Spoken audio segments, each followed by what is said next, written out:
안녕하세요. 행복씨앗입니다. 오늘도 시장을 정리하면서 하루를 마무리하는 시간을 가져볼까 합니다. 오늘 우리 시장이 어마어마했습니다.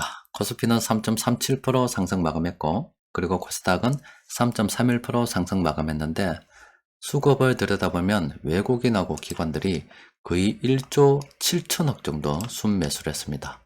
엄청난 순매수를 했죠. 그리고 코스닥 같은 경우는 외국인하고 기관들이 거의 한 5,300억 정도 순매수했습니다. 시장이 이렇게 급등한 이유 여러분들 다 알고 계시죠? 최근 시황을 통해서 계속 말씀을 드렸기 때문에 다 알고 있습니다. 그래도 한번 살펴보면은 10월달 미국의 소비자 물가 지수가 시장 예측치보다 훨씬 더 낮게 나왔습니다. 7.7%로 이렇게 집계가 되어버렸습니다. 자, 이것이 의미하는 바는 정말로 엄청납니다. 그동안 미국 연준이 기준금리를 계속 끌어올릴 때 계속 앞서 내세우는 명분이 물가를 잡아야 된다는 그런 명분이었습니다. 그런데 오늘 이렇게 우리가 지표를 또 확인을 해보니까 이미 예전에 9.1% 이때 당시 정점을 찍었고 정말로 이제 물가가 잡히고 있구나 이런 확신을 주게 되는 거잖아요. 그렇게 되면은 더 이상 연준에서는 물가 핑계로 인해서 기준금리를 계속 끌어올려야 된다는 그런 주장을 하기가 힘든 그런 상황이 되어버렸죠. 어떤 종지부를 찍어버렸다 그렇게 생각하시면 되겠습니다. 그래서 그런 분위기를 누가 빨리 아느냐, 바로 이 외환시장에서 빨리 외환을 갖다가 들고 있는 사람들이 알고 있다 이 말입니다. 지금 우리 달러가 엄청났었죠. 미국하고 기준금리 차가 1%나 나잖아요. 굉장한 그런 상황인데, 그러면은 계속 이 외환시장에서도 달러 강세가 이어져야 됩니다. 그런데 지금 외환시장에서는 눈치를 다 깐 겁니다. 이렇게 되면 미국에서 더 이상 기준금리를 올리기 힘들기 때문에 지금 달러를 들고 있는 것보다 빨리 던지는 게 낫겠다 이런 심리가 지금 퍼지고 있는 겁니다. 쟤들도 지금 나름 분석을 해 봤을 때 미국에서 기준금리를 계속 올리기 힘들다. 그렇기 때문에 지금 달러 강세는 끝났다 이렇게 판단하고 있는 것이죠.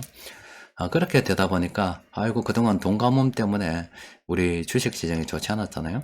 근데 이제는 아이고 고생 끝이다 이런 심리가 퍼져 나가고 있는 겁니다. 물론 우리 주식시장 같은 경우는 이런 그 재료를 갖다가 선반영했습니다. 이미 9월 말 10월 초 이때부터 시장이 서서히 턴하기 시작해서 10월 중순 이후에는 본격적으로 색깔이 빨간색으로 바뀌었잖아요. 올라가기 시작했습니다. 지금 당장 접근하기는 좀 어려운 그런 상황이죠. 어려운 상황입니다만은 일단은 시장의 방향이 바뀌었고 여기서도 물론 또 조정도 있고 갑자기 단기간에 너무 급등했으니까 좀 조정도 있어야 되겠죠. 이따가 왔다 갔다 하면서 어떻게 앞으로 나아가겠지만 어쨌든 지금 우리가 지나온 10월달 그게 가장 어두운 터널이었다 이런 심리가 퍼져나가고 있습니다. 코스닥 같은 경우도 코스피와 비슷한 시기에 지금 바닥을 형성하고 올라가고 있습니다. 그리고 최근 우리 시장 외국인 투자자들이 많이 매수하고 있죠. 코스닥 같은 경우는 그렇게 순매수 규모가 크지 않습니다. 이번 주 들어서 한 외국인들이 3천억 정도 순매수했고, 지난주 이렇게 보면 그렇게 순매수 규모는 크지 않는데, 대형주 쪽으로 가면 상황이 전혀 다릅니다. 최근 1분기 동안에 외국인들이 5조 7천억 정도 순매수했고 최근 한 달만 하더라도 한 4조 4천억 정도 순매수를 했습니다. 이미 외국인들은 멀리 보면 3개월 전부터 좀 짧게 보면은 한 달 전부터 집중적으로 순매수를 했다는 겁니다. 그러면 최근에 우리 시장이 이렇게 오른 거는 외국인들의 순매수가 굉장히 큰 영향을 미쳤다라고 볼 수가 있겠죠. 실제 외국인들의 이 매매를 들여다보면은 지금 우리 외국인들이 2020년도 이때 코로나 바이러스가 막 퍼지기 시작할 때부터 시장 비중을 줄였습니다. 줄였고 이제 그 비중을 갖다가 조금씩 회복해 가는 그런 상황입니다. 어떤 면에서 수급적인 측면에서 볼 때 이만큼 외국인들의 수급 공백이 지금 현재 생겨 있다는 겁니다. 우리가 물량을 모아둔다 그러면은 결과적으로는 저 외국인들이 결국 저 수급 공백을 메울 수밖에 없다라고 말씀드렸잖아요. 그러니까 단기간 너무 많이 올라서 오늘 매수해야 된다면 어렵습니다만은, 물론 이 매수는 이때쯤 충분히 우리가 많은 지표를 통해서 확인해 봤기 때문에 되어야 되고, 이때도 물론 순차적으로 여유가 있다면 됐었어야죠. 하지만 지금 당장 오늘 사야지 이렇게 하면 곤란하겠지만은, 분명히 단기간에 올랐기 때문에 좀 조정 받을 수가 있습니다. 그때 조정 받는 거 보고 물량을 모아가도 전혀 늦지는 않는데, 일단은 시장의 방향이 바뀌고 있다. 또 그리고 이미 시장은 이제 어려운 기간을 다 지났다, 이렇게 생각하셔도 되지 않겠나 싶어요. 자, 시장 수급을 좀 더 들여다보면은, 역시 우리 시장은 외국인들 빼면 답이 안 나오는 시장이죠. 기관들 매수했습니다만은 그렇게 수급 규모가 크지 않습니다. 그럼 이제 와서 외국인들이 공매도를 하니 많이, 뭐 공매도를 중지하니, 이런 이야기는 아무런 의미가 없습니다. 이미 적어도 10월 이전에 공매도를 하지 말아야 된다, 이렇게 뭐 판단하고 또 강력하게 주장해서 금융당국을 움직여서 해야 되는데, 지금에 와서 공매도를 갖다가 금지해야 되니 청원을 백날 넣어봤자 아무런 의미가 없습니다. 뭐 차라리 지금을 뭐 개인 투자자들 의견을 들어준다 손 치고 공매도 금지 이렇게 만약에 금융당국에서 조치를 내렸다 그러면은, 그거는 정말로 생색 내기에 불과한 겁니다.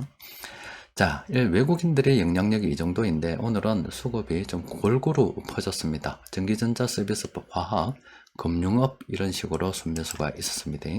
최근에 외국인들이 순매수하고 있는 이 종목들, 특히 오늘도 순매수한 이 종목들 관심을 가지고 살펴봐야 되겠죠. 세력들이 공통적으로 매수한 종목이 25개 종목이 있습니다. 그 중에서 이런 종목들은 우리가 관심을 가지고 좀 더 살펴봐야 되겠죠. 자, 오늘 외국인들 이야기한다고 잠시 좀 놓친 경향이 있는데, 한 가지 더 우리 시장에 호재가 될 만한 게 있었습니다. 중국 공산당이 득세를 해서 시진핑 때문에 우리 한국으로 뭐 펀드 자금, 글로벌 펀드 자금 아직 확인된 것은 아닙니다만은 흘러 들어오고 있다, 이런 추정을 하고 있잖아요. 공산당이 지금 우리나라를 좀 도와주는 측면도 있고, 또 그리고 그래도 여전히 중국은 경제 규모가 상당한 그런 나라이고 우리나라와 무역 규모가 크잖아요. 그런데 뭐 지금 당장은 아니지만 중국에서 제로 코로나 정책을 완화하겠다, 이렇게 공식화했습니다. 그래서 아직은 뭐 실제 시장이 저게 정책이 적용이 돼서 뭐 효과를 나타내려면 시간이 걸리겠지만, 일단 지금은 하더라도 좀 긍정적인 신호가 될 수가 있습니다. 이런 것들도 오늘 시장 상승에 영향을 미쳤습니다.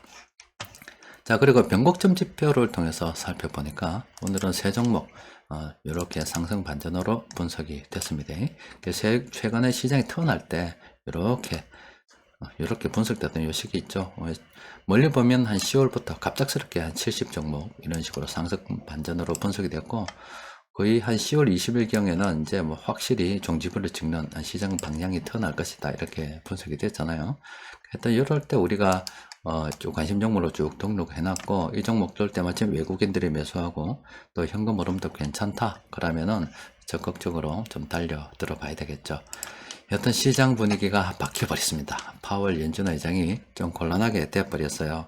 이제 금리 인상 명분이 사라졌기 때문에 또 다른 명분을 들고 금리 인상을 갖다가 계속 할란지는 모르겠습니다만은, 지금까지는 금리 인상을 계속 해야 된다 그러면 그게 먹혀가 들어갔지만, 만약에 지금 이렇게 지표로 확인된 이상 금리 인상을 갖다가 계속 뭐 주장을 한다 그러면은, 그거는 똘개이 취급받습니다. 그러니까 파월 연준 의장도 또라이가 아닌 이상 그런 주장을 계속 하기 어렵다, 이 말입니다. 하여튼 지난 참 몇 년, 1, 2년 정도 되죠. 참 길었습니다. 미국에서 기준금리를 올리기 시작하면서부터 과연 그 끝이 어디까지 갈 것이냐, 또 그리고 최근에는 한 미국의 5% 중반까지 기준금리를 올리지 않을까, 이렇게 참 낙담했었는데, 이번 미국 소비자 물가지수 발표로 인해서 지금 투자자들 보니까 5% 이상 금리를 올릴 것이다, 이렇게 주장하시는 투자자분들은 한 10%도 안 되고, 거의 한 4.9%, 한 4% 후반 정도 기준금리 인상을 인상을 끝으로 해서 이제부터는 좀 관망을 하고 시장 경기 상황 봐가면서 금리를 좀 내리지 않겠나, 이런 전망도 지금 서서히 힘을 얻고 있는 그런 상황입니다. 하여튼 오랜 시간, 참 인고의 시간을 버텼는데 거의 다 왔습니다. 모두 다 고생하셨고 이번 주도 수고하셨습니다. 이상입니다.